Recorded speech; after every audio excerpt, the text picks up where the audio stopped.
ಬಳಪ ಹಿಡಿದ ಭಗವಂತ ಇರುತ್ತಾನೆ ನಮ ಸುತ್ತ ಅವತಾರ ನಾನಾ ರೂಪವೋ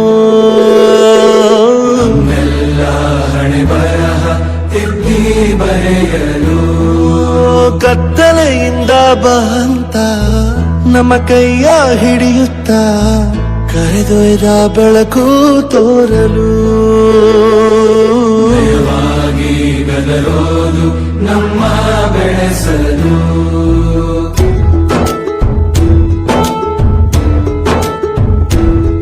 ಭಾಷೆ ಅಮೃತ ಕುಡಿಸೋ ತಾಯಾಗಿ ಭಾಷೆ ಅಮೃತ ಕುಡಿಸೋ ತಾಯಾಗಿ ಭವಿಷ್ಯ ಬರೆವಂತ ತಂದೇನೋ ಆಗಿ ತಂದೇನೂ ಆಗಿ ಚಂದದ ಜೀವನ ನೀಡಿರೋ ಗುರುಗಳು ನಮ್ಮ ಗುರುಗಳು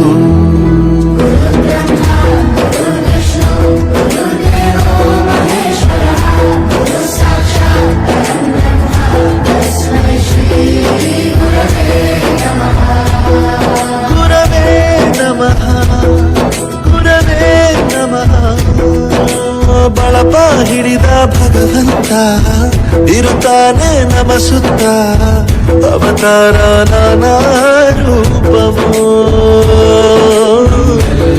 ಹಣೆ ಬರಹ ತಿದ್ದಿ ಬರೆಯಲು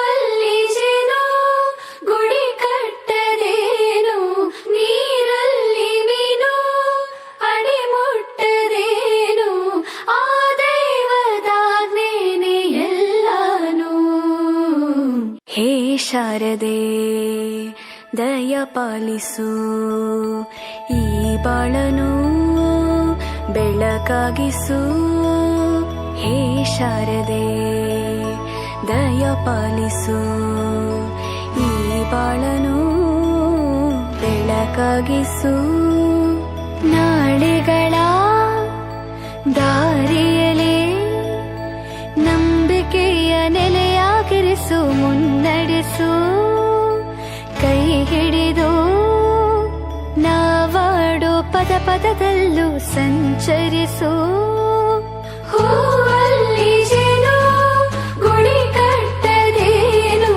ನೀರಲ್ಲಿ ಮೀನು ಅಡಿ ಮುಟ್ಟದೇನು ಆ ದೈವದಾಜ್ಞೆನೇ ಎಲ್ಲಾನು ಹೇ ಶಾರದೆ ದಯ ಪಾಲಿಸು ಈ ಬಾಳನು ಬೆಳಕಾಗಿಸು ಹೇ ಶಾರದೆ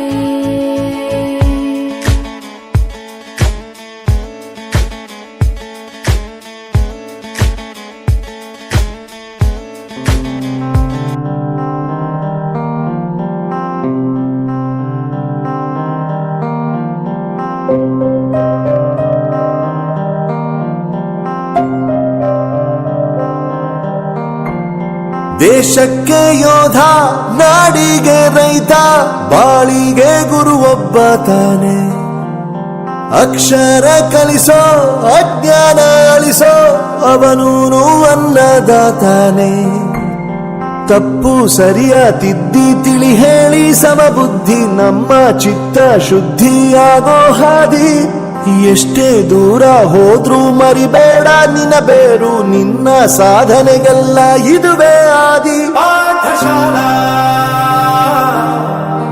ಪಾಠಶಾಲಾ ಪಾಠಶಾಲಾ ಪಾಠಶಾಲಾ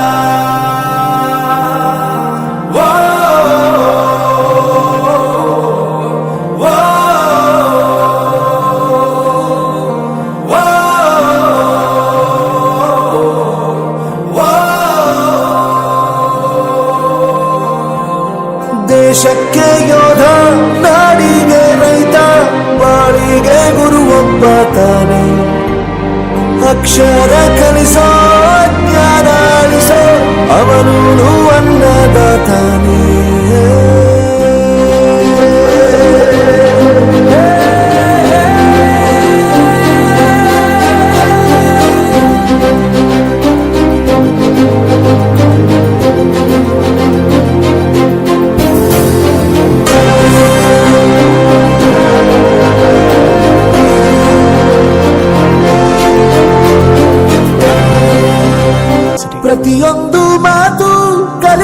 ಜಾಗ, ಪ್ರತಿ ಹೆಜ್ಜೆ ಗುರುತು ಅರಿತ ಜಾಗ, ಕನಸುಗಳ ಜೊತೆಗೆ ನಡೆದ ಜಾಗ, ಸ್ನೇಹಿತರ ಪ್ರೀತಿ ಪಡೆದ ಜಾಗ. ಎಲ್ಲರೂ ಒಂದೇ ಇಲ್ಲಿ, ಮೇಲೂ ಕೀಳಿಲ್ಲ, ಜ್ಞಾನದ ಹಸಿವಿದ್ದಾಗ ಮೊದಲು ಕೊನೆಯಿಲ್ಲ. ಮನೆಯೇ ಮೊದಲ ಶಾಲೆ, ತಾಯಿನೇ ಗುರುವು, ತಾಯಿಗೂ ಪಾಠ ಹೇಳಿದ ಗುರುವೇ ಅರಿವು. ಎಲ್ಲ ದಾನಕ್ಕೂ ಶ್ರೇಷ್ಠ ವಿದ್ಯೆ ಎನ್ನುವುದನ್ನು ತಿಳಿದ ದೇಶ ನಮದು, ವಿಶ್ವದ ಕಣ್ಣು. ಮುಂದೆ ಗುರಿ ಇರಬೇಕು, ಹಿಂದೆ ಗುರು ಇರಬೇಕು, ನಂಬಿ ನಡೆದರೆ ಸಾಕು ಸಾರ್ಥಕ ಬದುಕು. ಪಾಠಶಾಲಾ ಪಾಠಶಾಲಾ ಪಾಠಶಾಲಾ ಪಾಠಶಾಲಾ.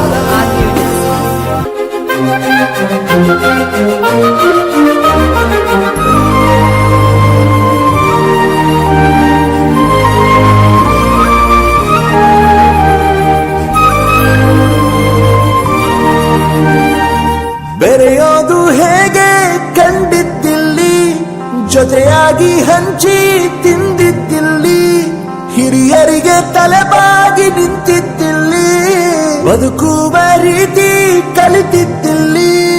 ಶಿಕ್ಷಣ ಶಿಕ್ಷೆ ಅಲ್ಲ ನಮ ಕಾಯುವ ರಕ್ಷೆ, ಪುಸ್ತಕ ಹಿಡಿದ ಕೈ ಸರಿದಾರಿಯ ನಕ್ಷೆ. ತಂದೆ ತಾಯಿ ದುಡಿಮೆ ನಮ್ಮ ಬೆಳವಣಿಗೆ, ತಿದ್ದೋ ಗುರುವಿನ ತಾಳ್ಮೆ ನಮ್ಮ ಬರವಣಿಗೆ. ನಮಸ್ಕಾರ. ಮಹಾಲಕ್ಷ್ಮಿ ಮೇಡಮ್ ಅವರು ನಿವೃತ್ತಿ ಜೀವನಕ್ಕೆ ಹೋಗ್ತಾ ಇದ್ದಾರೆ. ನಾನು ಅವರ ವಿದ್ಯಾರ್ಥಿ ಅಲ್ಲದೇ ಇದ್ದರೂ ನಾನು ಇಲ್ಲಿ ಅವರನ್ನು ಸೂಕ್ಷ್ಮವಾಗಿ ಗಮನಿಸಿದ್ದೇನೆ. ತುಂಬ ಸೌಮ್ಯ ಸ್ವಭಾವದವರು. ಹಲವು ವರ್ಷಗಳಿಂದ ಶಿರ್ಲಾಲ್ನಲ್ಲಿ ನೂರಾರು ವಿದ್ಯಾರ್ಥಿಗಳಿಗೆ ವಿದ್ಯಾರ್ಜನೆಗೈದು ಈಗ ಅವರು ನಿವೃತ್ತರಾಗ್ತಾ ಇದ್ದಾರೆ. ಅವರು ಶಿಕ್ಷಣ ಕ್ಷೇತ್ರದಲ್ಲಿ ದೊಡ್ಡ ಮಟ್ಟದ ಸಾಧನೆ ಮಾಡಿದವರು. ನಾನು ಇವತ್ತು ನೋಡ್ತಾ ಇದ್ದೆ, 125ಕ್ಕೆ 125 ಅಂಕಗಳನ್ನು ಪಡೆದಂಥ ತುಂಬ ವಿದ್ಯಾರ್ಥಿಗಳನ್ನು ಅವರು ಬೆಳೆಸಿದ್ದಾರೆ.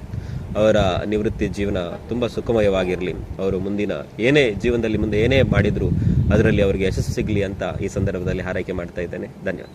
ನಮ್ಮ ಮಹಾಲಕ್ಷ್ಮಿ ಮೇಡಮ್ ರವರ ಬಗ್ಗೆ ಹೇಳುವುದಾದರೆ, ಬಹುಶಃ ಮಹಾಲಕ್ಷ್ಮಿ ಮೇಡಮ್ ರವರು ಟೀಚರ್, ಶಿಕ್ಷಕಿ ಎನ್ನುವುದಕ್ಕಿಂತಲೂ ಹೆಚ್ಚಾಗಿ ಅವರು ಒಂದು ಮಕ್ಕಳಿಗೆ ಅಮ್ಮನ ಥರ ಇದ್ದು ಮಕ್ಕಳಿಗೆ ಮಾರ್ಗದರ್ಶನವನ್ನು ನೀಡ್ತಾ ಇದ್ರು.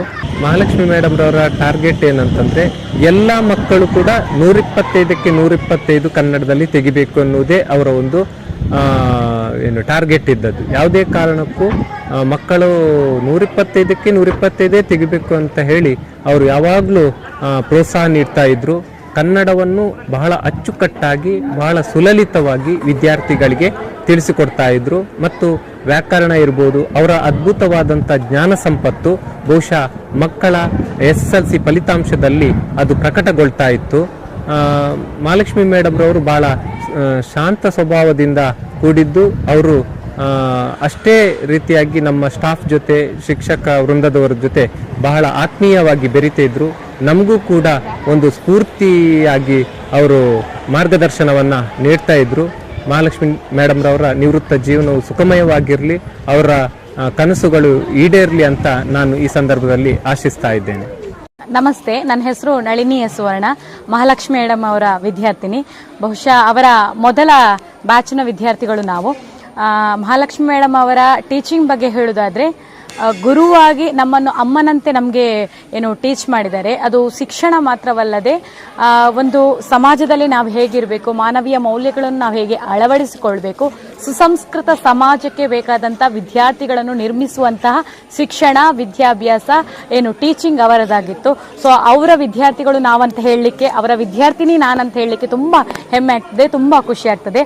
ಬಹುಶಃ ಅವರ 36 ವರ್ಷಗಳ ಶಿಕ್ಷಕ ವೃತ್ತಿ ಜೀವನದಲ್ಲಿ ನನ್ನಂಥ ವಿದ್ಯಾರ್ಥಿಗಳು ಬಹಳಷ್ಟು ಇರ್ಬೋದು, ಆದರೆ ಅವರಂಥ ಗುರುಗಳು ನನಗೆ ಸಿಕ್ಕಿರುವುದು ಅದು ನನ್ನ ಹೆಮ್ಮೆ ಅಂತ ಹೇಳಲಿಕ್ಕೆ ಇಷ್ಟಪಡ್ತೀನಿ. ಇನ್ನು ಎಲ್ಲ ರೀತಿಯಲ್ಲೂ ಅವರು ತುಂಬಾ ಒಳ್ಳೆಯ ವ್ಯಕ್ತಿತ್ವ, ಮೃದು ಸ್ವಭಾವದ ಗುರುಗಳು ಅವರು, ನಮ್ಮ ಗುರುಗಳು. ಕ್ಲಾಸಲ್ಲಾಗಿರ್ಬೋದು ಅಥವಾ ಪಠ್ಯ ಶಿಕ್ಷಣವನ್ನು ಹೊರತುಪಡಿಸಿ ಆಗಿರ್ಬೋದು, ಅವರು ವಿದ್ಯಾರ್ಥಿಗಳಿಗೆ ಅದನ್ನು ಅರ್ಥೈಸುವ ರೀತಿ ಇದೆಯಲ್ಲ, ಅದು ಬಹುಶಃ ಅವರ ಒಂದು ಗುರುಸ್ಥಾನವನ್ನು ಮತ್ತಷ್ಟು ಎತ್ತರಕ್ಕೆ ಕೊಂಡೊಂದಂತಹ ವಿಚಾರ ಅಂತ ಹೇಳಲಿಕ್ಕೆ ಇಷ್ಟಪಡ್ತೀವಿ. ಅವರ ವೃತ್ತಿ ಜೀವನ ಎಷ್ಟು ಖುಷಿಯಾಗಿತ್ತು, ಅವರ ನಿವೃತ್ತಿ ಜೀವನ ಅದಕ್ಕಿಂತ ಹೆಚ್ಚಾಗಿ ಖುಷಿಯಾಗಿರ್ಲಿ ಅಂತ ಹೇಳ್ತಾ, ಮತ್ತೊಮ್ಮೆ ಮಗದೊಮ್ಮೆ ನಮ್ಗೆ ಅವರು ಗುರುಗಳಾಗಿ ಸಿಕ್ಕಿರುವಂತದ್ದು ನಮ್ಮ ಹೆಮ್ಮೆ ಅಂತ ಹೇಳಲಿಕ್ಕೆ ಇಷ್ಟಪಡ್ತೀನಿ. ಮಹಾಲಕ್ಷ್ಮಿ ಮೇಡಮ್, ನಿಮ್ಮ ನಿವೃತ್ತ ಜೀವನ ತುಂಬಾ ಸುಖಮಯವಾಗಿರಲಿ.